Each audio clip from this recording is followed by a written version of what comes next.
Hey, family. This is Urban Conservative News, providing you commentary and analysis of topics that's dominating the news cycle of the day. Hey, haven't done one of these videos in a while. I just wanted to give some updates and what's going on in the world of news. And one of the big issues that's out there is the Kavanaugh confirmation and the fiasco surrounding the whole process of his confirmation and what's coming from the Democrats and delay and obstruction and allegations and did he barf or uh, did he have flagellants? He was a virgin, and y'all, come on, man. This is what's happening in American politics right now. To me, is really disgusting. Um, I'm glad that Trump is president, and for several reasons. I mean, really for several reasons. But as my heart, I have a heart of an educator.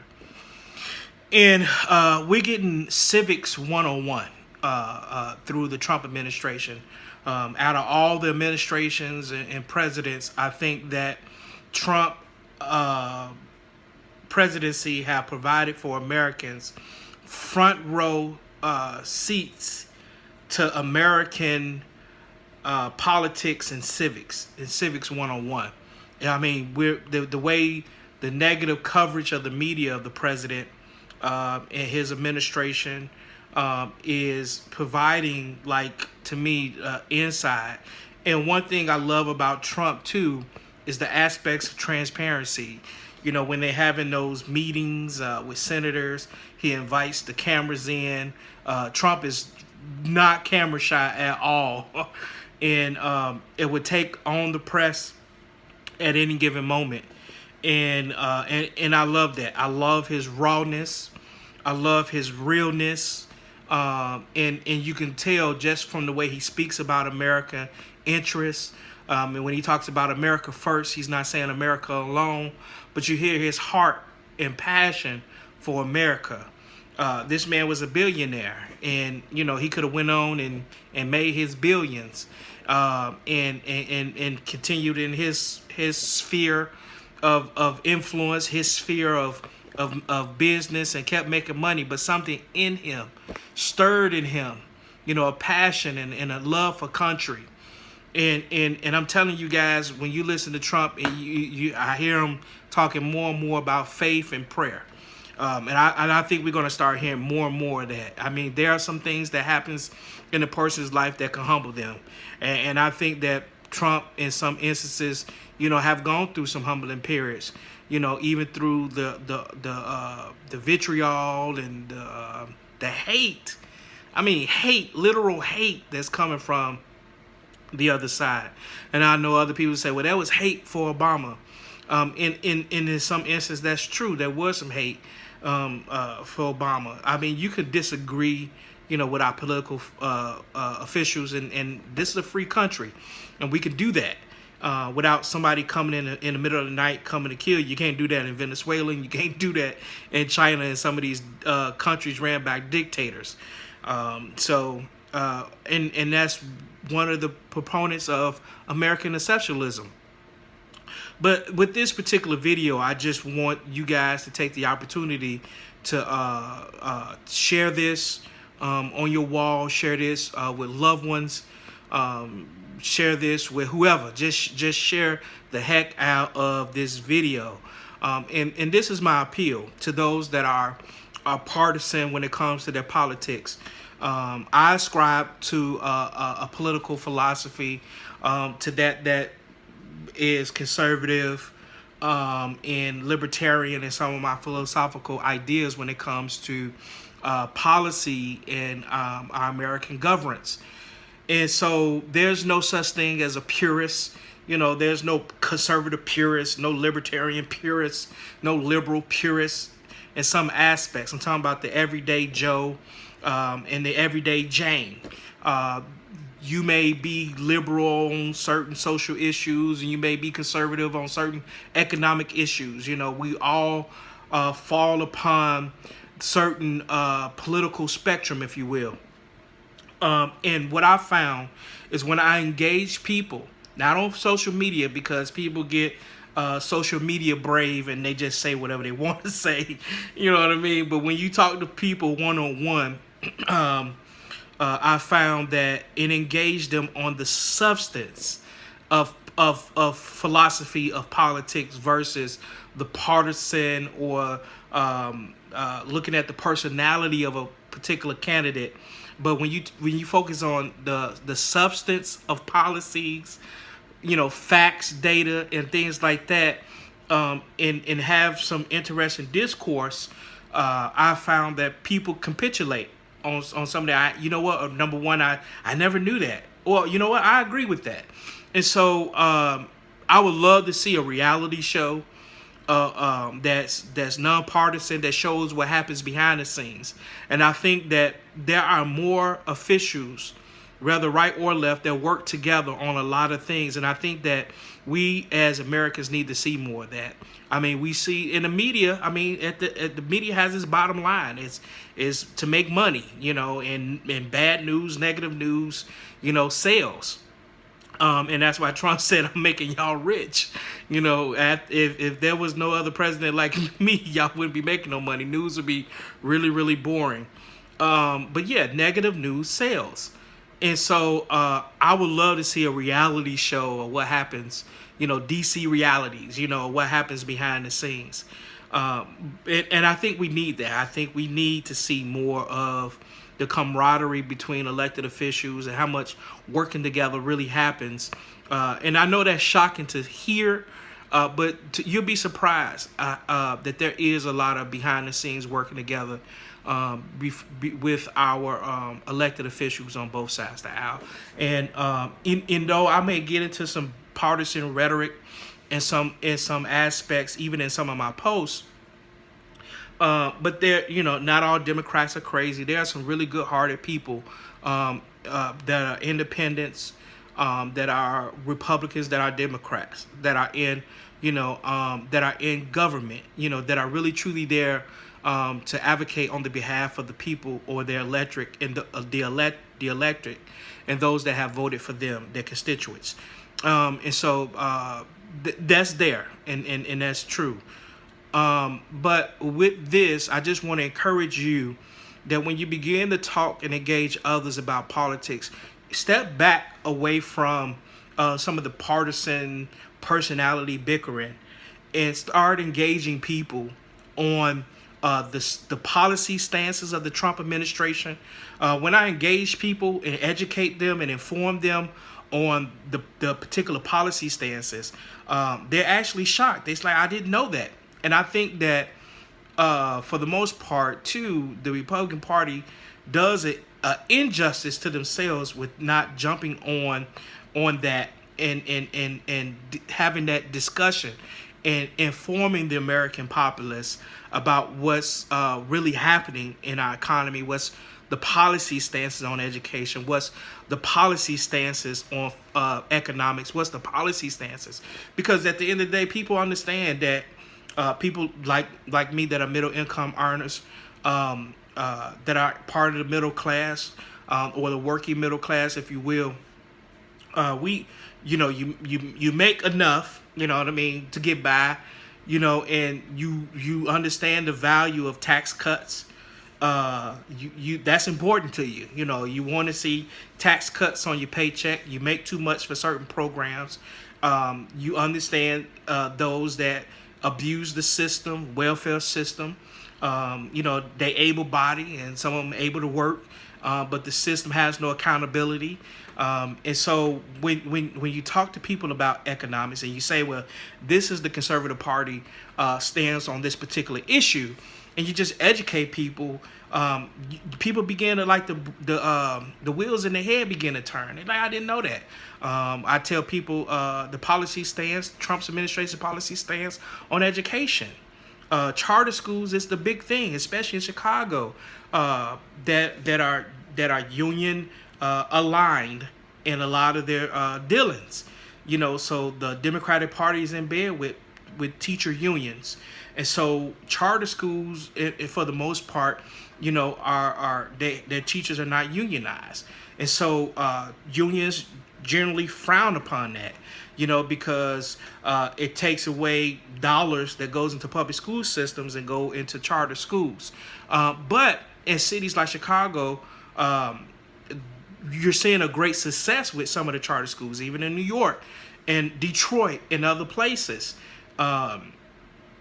Before Betsy DeVos became the education secretary, she was a strong advocate for charter schools. And charter schools are having great success in public school systems. And I'm not saying that not all public school systems are bad. There are some really good public school systems. But when this Common Core thing hit, it was a bad thing. No Child Left Behind. I don't think that was a really good policy either. But I believe in the philosophy or the stance or the policy of the Trump administration. Let the money follow the child. You have parents like in inner city Chicago who want, or moms who want their kids to go to good, safe schools. And some of them have to lie about where they live, committing a federal crime, so that their kid can get a good education. And I don't think that mom should have to do that. And so you have a Trump administration that's pushing that. Their policy on prison reform. There's a lot of headway that's happening with prison reform and recidivism and funding going into recidivism programs. The faith community benefits from that. Nonprofits benefits for the Trump stance on prison reform and pouring more money into trade jobs and trade training, even including those that are coming out of prison. And so these are the things that's not always talked about on the news media, because the palace intrigue, like I said, negative news sells. But this stuff, like Trump today was talking about trade, and they wanted to talk about the Kavanaugh stuff. I've been driving throughout Chicago. Part of my job affords me the opportunity to travel throughout the city and the surrounding area. And I've been seeing job hiring signs everywhere. And I'll be honest, I didn't see a lot of that under the Obama administration. And there's job signs everywhere. This economy, the facts, look at the facts. The unemployment rates are low. The African-American unemployment rate under the Obama administration more than doubled. Even Tavis Smiley and Cornel West even had caught flack for it, but criticized the Obama administration and said that African Americans lost more ground under the Obama administration than they have ever gained anything. And when you can really say what has the Obama administration really put forth policy-wise for African Americans, and so when Trump say things like, "What do you have to lose?" I took interest to that and holding the administration to account for that. I look for African American progress, especially in communities of color and urban communities. It's policies that perpetuate a community forward, a nation forward, a city forward, a state forward. It's been bad policies in cities like Chicago that have kept us in a perpetual cycle of poverty. We need innovation. This administration has policies that cut the red tape on innovation. What are the policies for veterans? Choice. I'm a veteran myself. And so now I'm able to pick where I can go get my health care. I don't have to go directly through the VA. What's that? The policy about try. It's something like that. Basically, you can try new medication. Try medication that's still under discovery. That's still affirmed, and the right to try, I believe, is the policy. The right to try. And people are terminally ill at the end of their life, and they want to maybe try a new drug that's getting some good feedback from the research, and the right to try. So in the end, he has a lot of strong stance against rising prescription drug prices. Trump is very critical of that.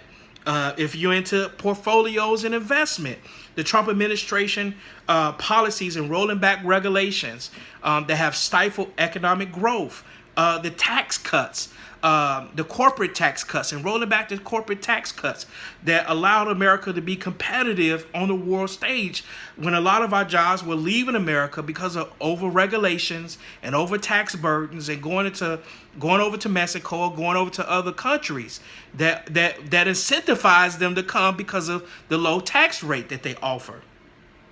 Listen, the bottom line of business is to make money. I mean, who don't want to make money? I mean, so, these are not really partisan things. And every American, I don't care if you right or left, likes tax cuts. Don't want to pay a lot in taxes. Whether right or left, you want a government that ensures for the security of its citizens and take their security serious. Whether it's national security or local security and having ICE, to take on drug gangs coming into our country legally and illegal immigration, the Trump's policy and stance on fentanyl and the drug epidemic that's happening in our nation. And so, and more funding in that, and that hits faith communities. And so when you talk to people about the policies and the effectiveness of the Trump's policies and the Trump administration, beyond the personality, don't get caught up in the arguments with people's talks about the personality of Trump. Trump is Trump. People you either gonna like him, you're not gonna like him. I mean, it's just that plain. People in Hollywood love Trump, but when he decided to run as a Republican, they hate him now. They're hypocrites. And these same Democrats used to come to Trump for donations. They're hypocrites, But that's neither here nor there. I want to educate my fellow citizens, right or left, about the importance of you exercising your right to vote, giving them resources and tools like votesmart.org, so that they can research the local candidate, and understand how they vote and be informed. There are entities within our governments that bank on the ignorance or the ill-informed of the American populace, to bank on your emotions, to rile your emotions, but they rarely appeal to your intellect.